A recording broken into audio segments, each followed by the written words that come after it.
Kematian manis belum diketahui oleh Kali yang berada di Rusia. Kali sedang ada pertemuan dengan para pengusaha dunia. Kali menyebut semua jenis usaha bisa dijalankan di India. Untuk benar-benar menggenggam India 100%, Kali akan menciptakan pemerintahan boneka. Caranya sangat mudah, yaitu memenangkan pemilu yang akan diselenggarakan 2 bulan lagi. Untuk memenangkan pemilu tidak sulit. Kali akan membeli suara rakyat agar memilih calon yang didukung Kali. Jika lebih dari 50% suara pemilih bisa dikuasai, maka dipastikan pemerintahan selanjutnya menjadi milik Kali. Oleh karena itu, Kali akan berinvestasi 20% untuk membiayai pemilu. Sisanya 80% dipersilahkan kepada siapapun yang tertarik. Seorang mafia kelas kakap bernama Matthew sangat tertarik berinvestasi. Matthew langsung setuju membiayai sisa 80%. Kali optimis akan menguasai sistem India. Di tengah kebahagiaan itu, Kali menerima kabar buruk dari India tentang kematian manis. Kali bergegas pulang melihat mayat adik kandungnya. Duka yang dirasakan Kali berubah menjadi dendam membara. Sementara Narmada sudah beraktivitas normal kembali, Narmada masih ingin menangkap Azad. Untuk bisa melakukan itu, Narmada harus mengorek informasi dari anak buah Azad. Narmada sengaja melukai dirinya sendiri. Dia kemudian pura-pura dijebloskan ke penjara. Di hadapan anak buah Azad, Narmada pura-pura marah karena telah menjadi korban kebohongan Azad. Narmada tidak segan-segan memaki Azad. Hal itu membuat Laksmi tidak tahan mendengarnya. Laksmi dengan polos menceritakan siapa Azad sebenarnya. Cerita ini dimulai tahun 1986. Ayah kandung Azad adalah Kapten Vikram Ratore, yang merupakan seorang komandan unit pasukan khusus Angkatan Darat India. Sedangkan ibu Azad juga wanita hebat bernama Aishwarya yang cukup pandai bela diri.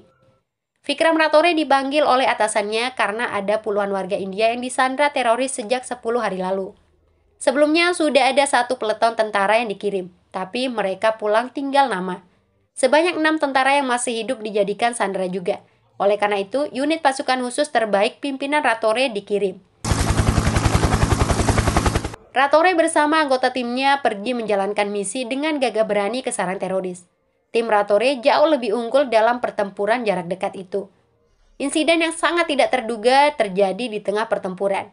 Senjata Ratore dan timnya tiba-tiba macet. Mereka terpaksa melawan dengan tangan kosong. Tim Ratore benar-benar terpojok. Untuk mengalahkan musuh, salah seorang anak buah Ratore rela mengorbankan diri. Dia mendekati musuh dan melempar granat. Pengorbanan itu tidak sia-sia. Tim Agni pimpinan Ratore berhasil membebaskan semua sandera. Ratore mendapat penghargaan atas prestasi itu. Dalam sambutannya, Ratore mengungkapkan fakta tentang senjata yang macet saat perang. Itulah penyebab tim yang dikirim sebelumnya gagal membebaskan sandera. Ratore sangat kecewa dengan senjata tidak layak diberikan kepada tentara. Akibatnya sebanyak 27 tentara jadi korban. Ratore meminta Angkatan Darat melakukan penyelidikan terhadap pemasok senjata. Atas permintaan Ratore, Kali Gaikwad selaku pemasok senjata dipanggil ke pengadilan militer. Kali menghadapi keluhan Ratore dengan santai. Menurutnya, senjata tidak berfungsi karena para tentara belum mendapatkan pelatihan yang cukup. Seharusnya para tentara dilatih selama 1 bulan terlebih dahulu sebelum membawa senjata ke medan perang. Untuk menebus kesalahan yang terjadi, Kali bersedia membiayai pelatihan tentara. Kali juga akan memberikan kompensasi kepada semua keluarga korban yang telah meninggal. Penjelasan Kali sangat merendahkan tentara. Ratore memastikan tentara sudah menguasai cara menggunakan senjata tersebut. Untuk membuktikannya, Ratore memperagakan di hadapan Kali dengan senjata berisi peluru. Ratore kemudian menarik pelatuk senjata tepat ke hadapan Kali. Cekrek, cekrek. Hampir saja Kali pingsan ketakutan. Untungnya senjata itu macet, tidak mengeluarkan peluru. Ratore berhasil membuktikan bahwa senjata yang dipasok Kali memang bermasalah. Kami adalah tentara. Kami bisa mengorbankan nyawa ribuan kali untuk negara. Tapi bukan untuk keuntungan Anda, tegas Ratore. Kali benar-benar dipermalukan tanpa bisa membela diri lagi. Pengadilan militer memutuskan untuk menghentikan semua kontrak dengan perusahaan Kali. Kali tidak terima bisnisnya telah dihancurkan. Guguk yang ada di rumah Ratore ditembak mati. Ketika Ratore keluar melihat apa yang terjadi, Ratore dipukul dari belakang dan disuntikkan obat bius. Meski sudah oleng, Ratore tetap berusaha melawan. Sayangnya, istri Ratore, Aishwarya, dicekik dan dipukul oleh Kali hingga pingsan. Ratore terpaksa menyerah. Kali membawa Ratore pergi untuk dibunuh. Setelah Aishwarya sadarkan diri, sebanyak 3 polisi ditemukan menjaga rumahnya. Para polisi yang bekerja untuk Kali itu menjebak Ratore sebagai pengkhianat negara. Ratore dituduh telah menjual informasi rahasia negara. Uang tunai yang ditemukan dijadikan sebagai barang bukti. Aishwarya dipaksa mengakui bahwa suaminya pengkhianat. Mungkin sebagian polisi di India memang terbiasa merekayasa kasus. Aishwarya yang marah membunuh ketiga polisi licik itu. Atas tindakannya, Aishwarya dijebloskan ke penjara wanita. Kali datang mengolok-olok Aishwarya yang sedang merindukan suaminya. Kali memberitahu jika Vikram Ratore sudah meninggal. Kali sendiri yang menembak Ratore sebanyak 5 kali. Lalu ditendang keluar dari pesawat.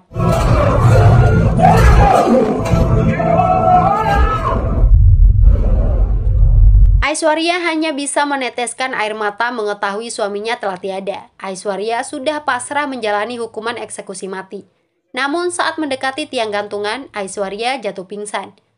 Dokter yang memeriksa memastikan Aishwarya pingsan karena sedang hamil. Kondisi Aishwarya membuat eksekusi harus ditunda sesuai hukum yang berlaku. Eksekusi akan dilakukan setelah anak Aishwarya berusia 5 tahun. Ketika sadarkan diri, Aishwarya diberitahu tentang kondisinya yang sedang hamil. Seharusnya kabar itu akan sangat membahagiakan andai saja Aishwarya masih bersama Ratore.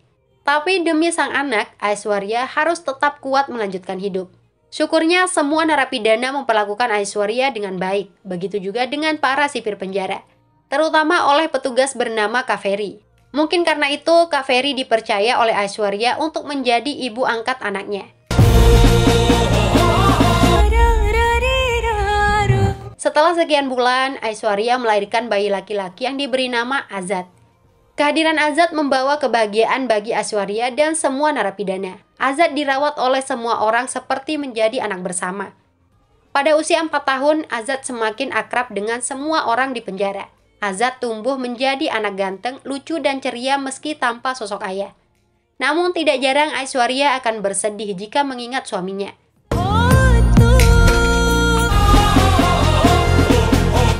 Azad merayakan ulang tahun ke-5.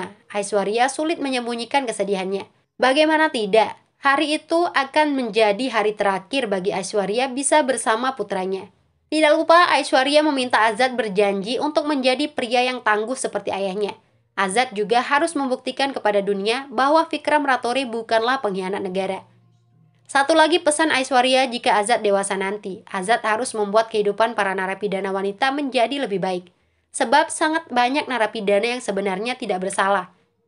Nak, mungkin sekarang kamu tidak mengerti kata-kata ibu. Tapi setelah besar nanti, ibu Kaveri akan membimbingmu, ucap Aishwarya. Azad hanya mengangguk dan tersenyum. Berbeda halnya dengan Aishwarya yang sudah tak sanggup menahan air mata. Aishwarya mencium dan memeluk anaknya dengan sepenuh cinta.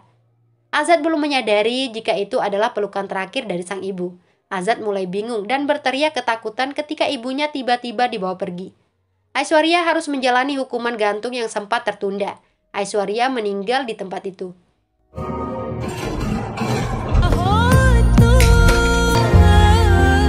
Azad semakin bingung apa yang sebenarnya terjadi. Semua orang terdiam menunduk sedih. Azad berlari mencari ibunya.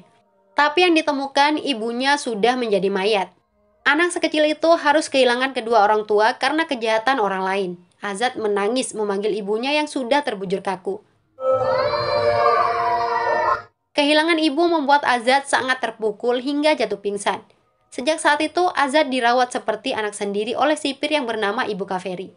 Azad dibesarkan menjadi polisi dan bertugas di penjara wanita tempat ibunya dieksekusi mati. Azad menjadi petugas yang sangat bertanggung jawab. Dia memperlakukan kami seperti ibu atau saudara perempuannya, tutur Laksmi mengakhiri ceritanya. Air mata Narmada menetes setelah mengetahui kehidupan Azad. Narmada sangat bangga memiliki suami seperti Azad. Narmada ingin segera bisa bertemu Azad. Laksmi memastikan Azad di tempat yang aman. Azad sendiri baru sadarkan diri setelah ditolong oleh Vikram Ratore. Azad kaget melihat sekelilingnya. Di sana ada polisi bermata sipit yang sempat dilumpuhkan oleh Azad saat pembajakan kereta metro beberapa waktu lalu. Ternyata polisi itu adalah Juju, anak kecil yang menemukan Vikram Ratore di sungai perbatasan India-Cina 30 tahun lalu. Cerita lengkapnya begini. Setelah Vikram Ratore ditendang oleh Kali dari atas pesawat, Ratore jatuh ke sungai. Kepalanya terbentur batu dengan sangat keras. Juju dan ibunya yang melihat Ratore membawa Ratore ke desa untuk diobati. Setelah berbulan-bulan, Ratore sadarkan diri dan menjadi penyelamat desa. Sayangnya, Ratore melupakan identitasnya. Juju kecil berjanji akan mencari identitas sang penyelamat. Ketika pertama kali melihat wajah Azad di kereta, Juju sangat terkejut karena mirip dengan sosok penyelamat desa. Azad mengaku sebagai Vikram Ratore, sehingga Juju mulai mencari informasi tentang Vikram Ratore. Setelah mengumpulkan berbagai informasi, Juju mengetahui latar belakang Vikram Ratore. Juju juga mencari semua mantan anak buah Ratore dulu. Mereka sangat bersyukur mengetahui Ratore masih hidup. Juju mempertemukan mereka lagi, namun ingatan Ratore masih belum kembali hingga saat ini. Betapa bahagianya Azad mengetahui sang ayah masih hidup. Sejak kecil, Azad diberitahu ayahnya telah meninggal dan dicap sebagai pengkhianat negara. Karena itulah Azad menggunakan nama Vikram Ratore dalam aksinya. Azad ingin mengharumkan nama ayahnya seperti wasiat sang ibu. Ratore tetap cuek menghisap rokoknya. Dia tidak memberikan respon apapun. Ratore mengaku menyelamatkan Azad karena diberitahu bahwa Azad adalah putranya. Tapi Ratore bicara jujur jika dia tidak merasakan apapun. Ratore sendiri bingung harus bersikap seperti apa kepada Azad. Satu hal yang Ratore bisa pastikan, Ratore akan berdiri menjadi tameng bagi putranya. Ratore bahkan siap mati demi Azad. Mendengar itu, Azad meneteskan air mata. Azad memeluk dan mencium ayahnya. Ciuman Azad diprotes Ratore karena merasa geli. Sementara Narmada dan keenam anak buah Azad dikeluarkan dari sel dengan tangan diborgol. Narmada kaget diperlakukan seperti itu. Asistennya sendiri, Irani, berani menampar Narmada. Padahal sebelumnya Narmada sangat disegani. Rupanya petugas polisi seperti Irani bukan orang baik. Selama ini Irani juga bekerja untuk Kali. Setelah Narmada diketahui beralih mendukung Azad, Narmada harus dikeluarkan dari sistem. Rupanya Irani yang memberitahu adik Kali, Manis, tentang Azad yang menyamar sebagai Vikram Ratore. Irani kemudian melakukan video call dengan Kali. Dendam Kali sangat besar kepada Azad karena dianggap telah membunuh Manis. Kali memerintahkan Irani menemukan Azad, sedangkan Narmada dan putrinya Suji harus dibunuh. Apa yang terjadi dipantau oleh Ratore dan Azad melalui CCTV. Ratore bersama mantan timnya pergi untuk menyelamatkan Suji. Sedangkan Azad bertugas menyelamatkan istrinya. Ratore adalah mantan komandan pasukan khusus Angkatan Darat India. Menyelamatkan Suji dari para polisi jongos penjahat, pekerjaan yang sangat ringan di matanya. Ratore terbiasa bertempur di medan perang yang jauh lebih berbahaya. Tidak butuh waktu lama bagi Ratore dan timnya membunuh semua musuh. Ratore hanya kaget saja ketika Suji memanggilnya papa. Masa iya Suji juga anaknya? Keluguan Ratore ditertawakan oleh mantan anggota timnya. Di waktu yang bersamaan, Irani akan menembak mati Narmada. Laksmi dan yang lain berusaha melindungi Narmada. Tidak lama, Azad juga datang membantu. Azad cukup tangguh dalam bertarung. Irani dan anak buahnya berhasil dikalahkan. Irani masih bisa sesumbar akan menangkap Azad. Semua pasukan polisi saat ini bekerja untuknya. Irani lupa bahwa Azad adalah penguasa penjara. Azad membuka semua sel penjara. Ribuan narapidana wanita keluar membunuh Irani dan semua polisi jahat.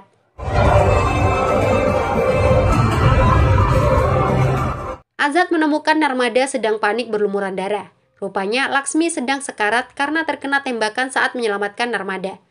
Iram selaku dokter berusaha mengeluarkan peluru di tubuh Laksmi. Kondisi Laksmi benar-benar sudah di ujung kematian. Dalam situasi seperti itulah, Laksmi terbayang dengan insiden kebocoran gas sebuah perusahaan. Laksmi berusaha menyelamatkan anak-anaknya yang keracunan, namun anak-anaknya meninggal. Laksmi justru dijebloskan ke penjara dengan tuduhan membunuh anak-anaknya sendiri.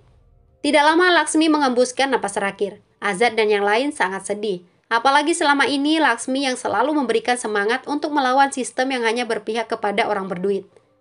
Meski begitu, Iram dan yang lain tetap berkomitmen untuk melanjutkan aksi. Hebatnya, ada anggota baru yang siap bergabung menggantikan posisi Laksmi. Dialah Narmada Rao, istri Azad. Fokus Azad saat ini menggagalkan rencana Kali yang ingin menguasai sistem melalui pemilu. Uang yang akan digunakan untuk membeli suara pemilih harus direbut. Sedangkan Narmada diberikan tugas khusus untuk mengambil alih mesin pemungutan suara pemilu. Keesokan harinya, tim Azad beraksi mencegat kendaraan yang membawa uang Kali. Beberapa kendaraan yang berisi uang berhasil dikuasai. Namun karena musuh terlalu banyak, tim Azad kewalahan. Disinilah tim Ratore sangat berfungsi. Mereka menunjukkan kehebatan mantan pasukan khusus. Bertempur dalam jarak dekat maupun jarak jauh sangat jago. Kelihayan mereka bertarung di jalan raya maupun di pusat keramaian tidak tertandingi. Ratore jauh lebih gaya dibandingkan anaknya sendiri. Motor dan rokok bisa dia sulap menjadi bom yang sangat mematikan.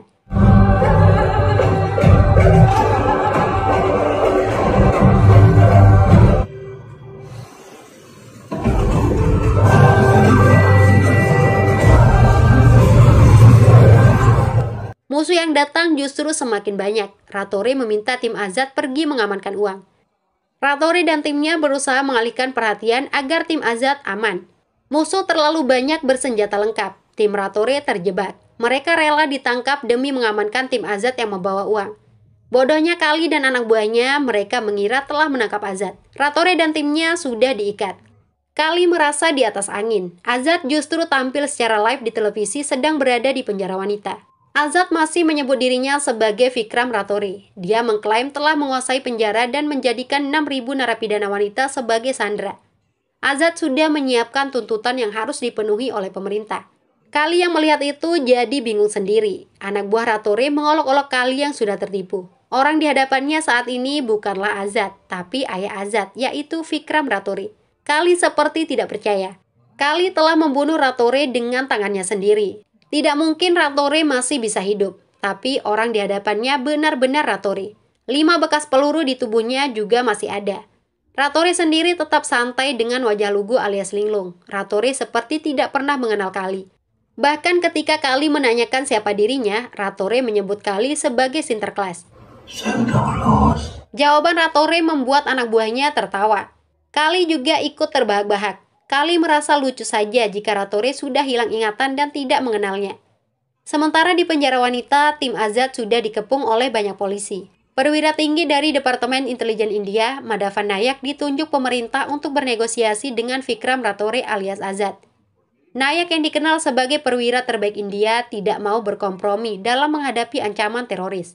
Nayak mengirim 100 pasukan komando untuk masuk mengambil alih penjara. Ratusan polisi itu mengepung Azad, tapi Azad tetap santai karena ratusan polisi yang datang juga sudah dikepung oleh 6.000 narapidana wanita dengan senjata lengkap. Mereka sama sekali tidak disandra. Sebaliknya, mereka adalah tentara Vikram Ratore alias Azad. Polisi benar-benar dipermalukan. Polisi diminta menjauh dari tembok penjara. Jika masih berani coba-coba mendekat, bom yang sudah dipasang akan meledak. Ancaman itu tidak membuat Madhavan Nayak gentar. Dia iseng menguji kebenarannya dengan melempar kerikil. Benar saja, banyak bom meledak. Nayak langsung memerintahkan pasukan kepolisian mundur. Nayak bersedia bernegosiasi. Tuntutan Azad kali ini tidak main-main, yaitu meminta tanda tangan Presiden India untuk menutup 53 pabrik yang selama ini merugikan masyarakat. Jutaan orang telah meninggal akibat dampak buruk pabrik tersebut. Nayak menilai Presiden tidak mungkin mau dipaksa tanda tangan, tapi Azad memiliki sesuatu yang sangat berharga.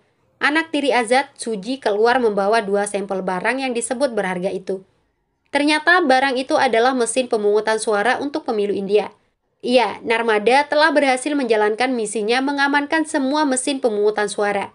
Tim Azad menunjukkan kepada publik bahwa semua mesin pemungutan suara sudah ada di dalam penjara.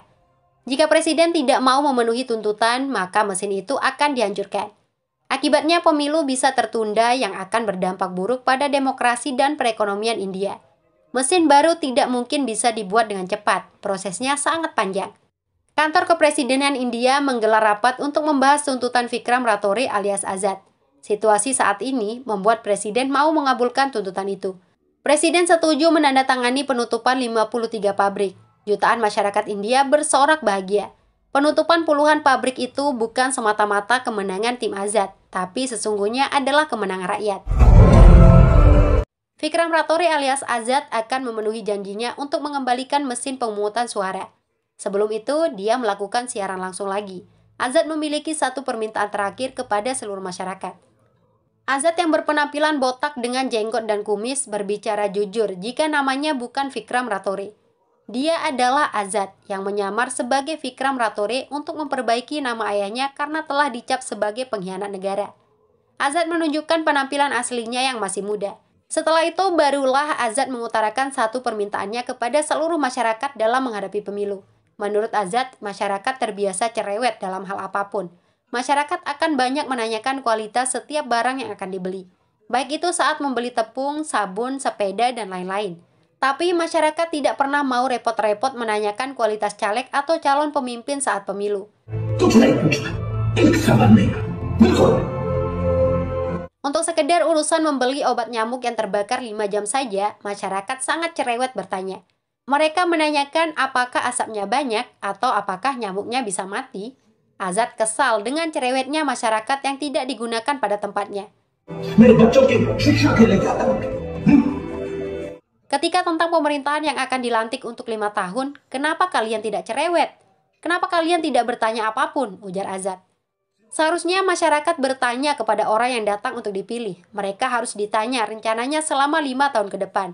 Apabila semua masyarakat memilih calon yang tepat, maka sistem negara akan baik.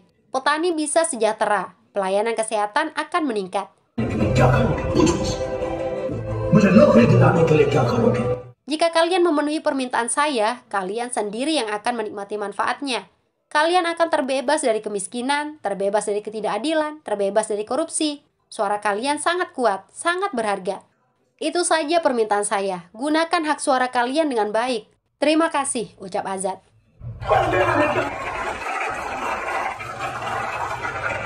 Selanjutnya, Azad mengembalikan semua mesin pemungutan suara. Ribuan narapidana juga masuk ke sel lagi. Tanpa diduga, Kali datang bersama anak buahnya. Kali menjadikan Ratore sandra sehingga tim Azad tidak bisa melawan. Azad diborgol. Kali menyiksa Azad agar mau mengembalikan uang modal pemilu yang telah dirampok. Azad memilih untuk tutup mulut. Azad justru merasa kesakitan ketika Kali memukul ayahnya. Untuk membuat Azad buka suara, Kali akan menembak Ratore. Azad jadi sangat panik. Untungnya pistol Kali macet, tidak mengeluarkan peluru. Kali mencoba lagi, tapi tetap saja macet. Adegan itu membuat kepala Ratore terasa sakit. Ingatan Ratore tentang senjata yang macet melintas dengan sangat jelas. Ratore tiba-tiba menangis. Akhirnya ingatan Ratore sepenuhnya kembali. Ratore bergerak cepat menghentikan Kali yang ingin memukul Azad. Wajah Ratore yang biasa terlihat pelangap-longo berubah sangar seperti Vikram Ratore seutuhnya.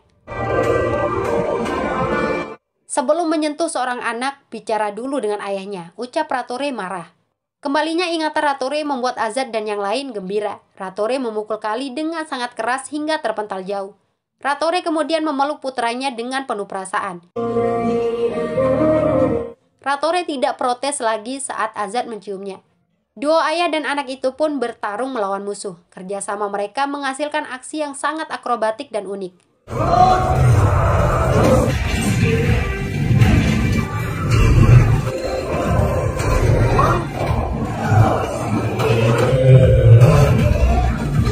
Kali mencoba menggunakan senjata, tapi Ratore dan Azad tidak terkalahkan. Azad memberikan kesempatan ayahnya berduel dengan Kali untuk menyelesaikan dendam masa lalu. Ratore menyiksa Kali.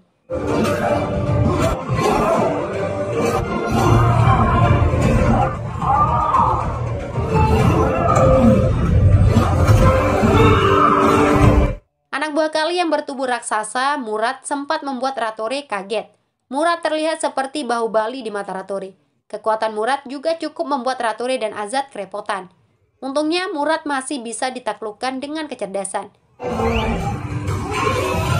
Kini tinggal Kali seorang diri yang tersisa. Ratore dan Azad menghajar Kali sepuasnya.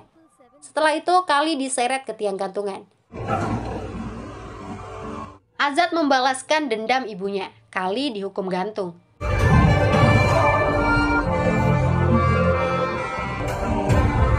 Beberapa bulan kemudian, Azad terlihat berada di luar negeri.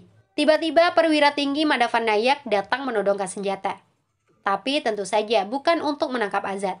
Ternyata aksi Azad melawan sistem telah dirancang bersama Nayak. Mulai dari pembajakan kereta, penculikan Menkes, mesin pemungutan suara, dan lain-lain.